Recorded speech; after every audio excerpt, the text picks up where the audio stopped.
झिलमिल जी महाराज। राधा वल्लभ श्री। राधे राधे महाराज जी, आपके चरणों में कोटि कोटि प्रणाम। महाराज जी, मैं रायबरेली जिले के प्रसिद्ध शिव मंदिर का प्रधान पुजारी हूँ। लोगों से सुना है कि शिव मंदिर का पुजारी अगले जन्म में कुत्ते की योनि में जाता है। जब नहीं से मैं उसका, आपको हाँ हाँ, प्रतिदिन सुनता नहीं हूँ। उसका विषय से लोगों से नहीं, वाल्मीकि रामायण में लिखा हुआ है कि एक बार जो है एक ब्राह्मण देवता बड़े तपस्वी, वाल्मीकि रामायण में हमने स्वयं स्वाध्याय में पढ़ा था बहुत वर्ष पहले, तो वो भिक्षा मांगने गए तो उनको भिक्षा में कुछ नहीं मिला, तो गुस्सा में आ रहे थे तो डंडा हाथ में था, एक कुत्ता पड़ा था, उसकी खोपड़ी में दो चार डंडे जमा दिए। कुत्ते ने भगवान के दरबार में जाकर के कहा, प्रभु मेरी क्या गलती थी, मैं तो श्वान हूं, मार्ग में ही तो पड़ा रहूंगा ना। इन ब्राह्मण देवता ने बिना किसी कारण के मुझे चार पांच डंडे मारे, देखो मेरी खोपड़ी में। भगवान तो सब जीवों की भाषा जानते हैं ना, तो भगवान ने कहा मेरे दरबार में ब्राह्मणों को दंड नहीं दिया जाता, आप ही निश्चय करो कि इनको क्या दंड दें। तो उनका प्रभु यहाँ का जो बहुत श्रेष्ठ कलिंजर पर्वत है उसमें जो आश्रम है उसका इनको महंत बना दीजिए। बोले तुम तो दंड दे रहे हो या वरदान दे रहे हो?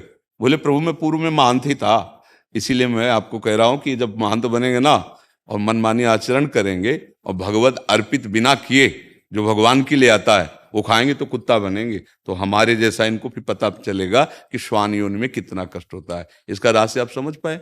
इसका रहस्य ये है कि जो भगवान के अर्पित करने के लिए आता है, वो आप शिव मंदिर की केवल बात नहीं है, किसी भी मंदिर की बात है। ब्रज के भक्तों में चरित्र आता है।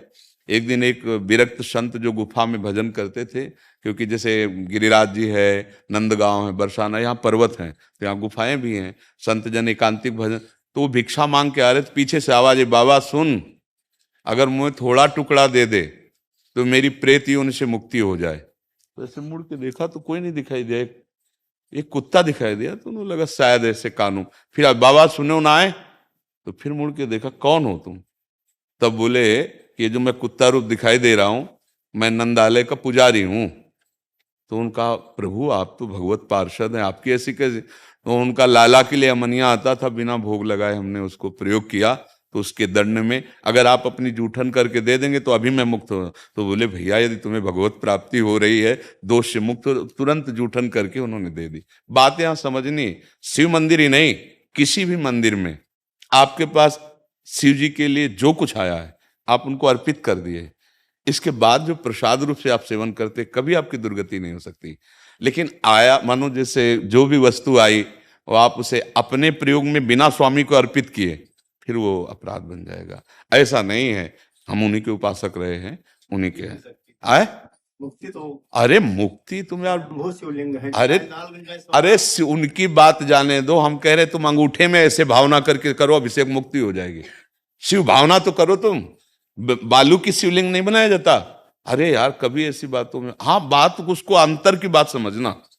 अगर भगवत अर्पित करने के लिए मानो हम कह रहे हैं किसी ने अमुक अमुक सामग्री दी जो भगवान के सामने अर्पित कर दी, और इसके बाद जो हम प्रसाद रूप से सेवन कर रहे हैं, फिर उससे कहीं कोई ऐसी, हाँ अब हम भगवान के लिए आया, लिंग पे चढ़ा हुआ नहीं खाना चाहिए। जो ऐसे द्वादश ज्योतिर्लिंग हैं, नर्मदेश्वर हैं, भगवत स्वरूप हैं, इनका तो पाना ही चाहिए ना। हमारे पास तो रोज चरण, लगभग लगभग हफ्ता में एक दो बार चरणामृत आ जाता है, भगवान महादेव जी का भोग आता है तो वो रोज चलता है, हम तो रोज पर उनका प्रसाद जूठन पाते हैं। ऐसे नहीं, जो मतलब उस विधान को समझ, और ये अगर हम कहीं भी भगवत भावना करके उनका पाते तो दुर्गति हो सकती है क्या? कौन सा सिद्धांत है? भगवान हरि और भगवान हर में कोई भेद है क्या? तो कुछ बातें समझनी होंगी उसमें। अब हम लोग क्या करते हैं, छल कपट करने लगते हैं, सेवक की जगह स्वामी बन जाते हैं, उस बात का दंड मिलता है। नहीं तो भगवान की सेवा करने वाले की दुर्गति हो सकती है। आप शिव पुराण की आपको कथा सुना रहे हैं, एक चोर गया भगवान शिव के मंदिर में, अब वो बेचारे के पास खाने के लिए नहीं था तो सोच रहा था क्या करूं कैसे करूं, ये शिव पुराण की कथा है। तो उसके पास कोई प्रकाश नहीं था कि वो मंदिर में देख सके कि कहाँ क्या है जिससे मैं खाने योग्य कुछ चुरा सकूं। तो उसने अपने ऊपरी वस्त्र उतारा और जला करके ऐसे प्रकाश किया। वहां उसको भगवान के जो कुछ आरती पूजा के पात्र थे वो उठा ले गया। मरा। जब मरा तो भगवान शिव के मंदिर में एक कुछ मिनट प्रकाश करने के प्रभाव से उसको भगवान शिव के सामने पेश किया गया। यमराज ने भगवान शिव के सामने कि आपके मंदिर केवल इतने पुण्य, वो पुण्य नहीं है, वो तो चोरी के लिए प्रकाश। वह एक कुबेर बना, पढ़ के देख लेना, शिव पुराण में लिखा है। शिव पुराण में जब उसको भगवान शिव ने कहा इसको राजा बनाया जाए, तब उसकी स्मृति जागृत हुई कि एक वस्त्र को जलाने के प्रकाश से मुझे राजा पूरे नगर में शिवालय होना चाहिए और हर शिवालय में अखंड घी का दीपक होना चाहिए। उसके परिणाम स्वरूप कुबेर पदवी में आज भी बैठे हुए भगवान शिव के मित्र बने। यार, भगवान शंकर जैसा उदार दाता और उसकी सेवा करने वाला नरक को प्राप्त हो कुत्ता बने। कहाँ की बातें पढ़ ली, किससे सुन ली? अब जब बातें रहस्य में नहीं आ रही, हम फिर भी कह रहे हैं स्वामी नहीं बनना है। स्वामी के लिए जो वस्तु है एक बार सामने उनको अर्पित करो और इसके बाद प्रसादे सर्व दुखा नाम हानि रस्सी उपजाते। अरे यार, कैसी बात! मतलब यही समझना होने पर फिर तो जितने शिव मंदिर है, जितने शिव पूजा करने वाले, फिर तो हमारी तो शिव पूजा से ही उन्नति हुई है। हम शिव पूजा से ही आज जो कुछ प्राप्त कर पाए हैं, तो हम कैसे बात मान लेते यार? आज भी हम उनका चरणामृत लेते हैं। और शिव जैसा हरि भक्त कौन और हरि जैसा शिव भक्त कौन? शिव जैसा हरि भक्त कौन? हनुमान जी बने राम जी के चरण है।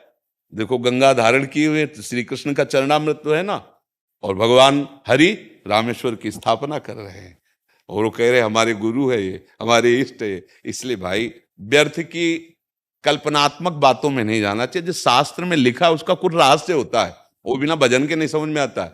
शास्त्र तिजोरी है और जहां तिजोरी होती है वहां भूल भुलैया के कई मार्ग रखे जाते हैं कि वहां तक असली आदमी पहुंच पावे, नकली ना पहुंच पावे। तो शास्त्रों का रहस्य बिना तत्वबोध हुए या भजन किए नहीं समझा जा सकता। उसमें लिखा है उत्तर की तरफ, लेकिन घूम के वहीं से पश्चिम की तरफ जाना है तब वस्तु मिलेगी। अब वो अनुभवी है नहीं तो उत्तर की बात केवल करता रहेगा, पश्चिम को मुड़ने वाली पता ही नहीं। इसलिए कहा जाता है कि बिना गुरु के ज्ञान नहीं होता, बोध नहीं होता। तुम निश्चिंत रहो और भगवान शिव की आराधना करो और सेवक रहो। सेवक है, हम एक बूंद पानी भी उनको अर्पित किए बिना नहीं पी सकते। बस तुम्हारी जय हो जाएगी, कोई पराजय नहीं कर सकता। और जहां हम स्वामी बन जाते हैं प्रायः, क्योंकि प्रभु कुछ बोलते तो है लैला, तो लगता है कि अजय आया कि आप ये चढ़ा दीजिए, प्रभु को आप दे दीजिए। बिल्कुल ये अब वो हमारे बाप की वस्तु हो गई, क्योंकि हमारे स्वामी है ना प्रभु। अब उनके चरणों में अब हमारा सेवक अधिकार इन्हीं से चल रहा है, समझ रहे ना।